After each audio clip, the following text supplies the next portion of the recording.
నమస్కారం ప్రేక్షకులందరికీ దీపావళి పర్వదిన శుభాకాంక్షలు.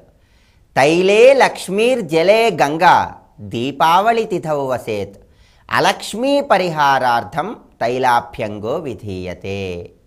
దీపావళి రోజు నువ్వుల నూనెలో లక్ష్మీదేవి ఉంటుంది, నీళ్లలో గంగాదేవి ఉంటుంది. అందువల్ల ఎవరైతే నువ్వుల నూనెతో అభ్యంగన స్నానాన్ని ఆచరిస్తారో వాళ్ళకి లక్ష్మీదేవి యొక్క పరిపూర్ణమైనటువంటి అనుగ్రహం కలుగుతుందని శాస్త్రాలలో వర్ణించడం జరిగింది. అందువల్లే తైలే లక్ష్మీర్జలే గంగా అన్నారు.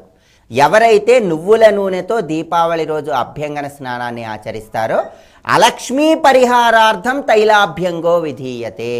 వాళ్ళకి అలక్ష్మి తొలగించబడి లక్ష్మీదేవి యొక్క అనుగ్రహం కలుగుతుందని శాస్త్రాలలో వర్ణించడం జరిగింది.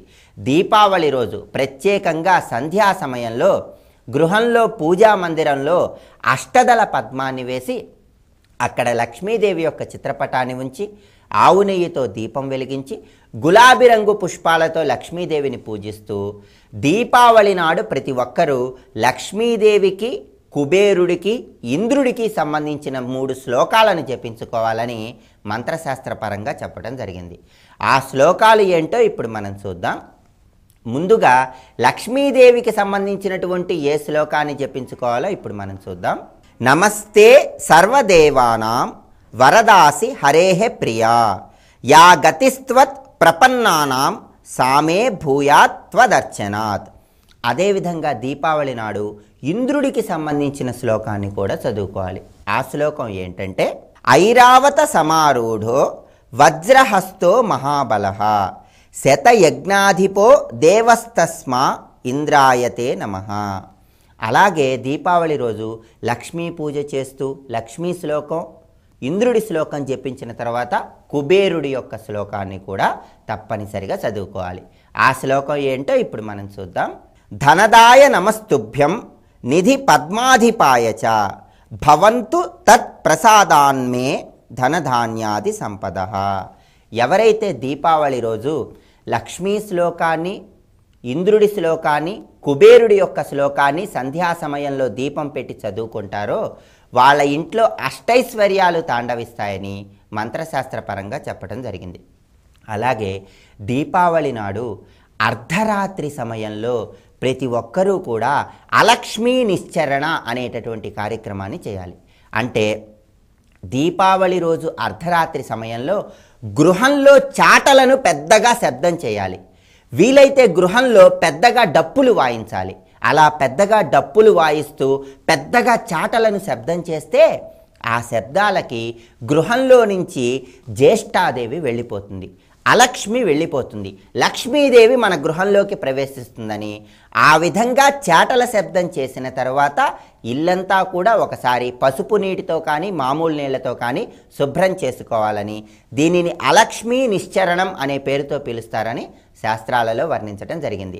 కనుక దీపావళి పర్వదినం నాడు ప్రత్యేకంగా లక్ష్మీదేవి యొక్క అనుగ్రహాన్ని పొందటానికి లక్ష్మీదేవికి, ఇంద్రుడికి, కుబేరుడికి సంబంధించినటువంటి ఏ శ్లోకాలను జపించుకోవాలో ఇంకొకసారి చూద్దామా. మరి లక్ష్మీదేవికి సంబంధించిన శ్లోకాన్ని పరిశీలించినట్లయితే నమస్తే సర్వదేవానాం వరదాసి హరేహ ప్రియా యా గతిస్త్వత్ ప్రపన్నానాం సామే భూయాత్ త్వదర్చనాత్.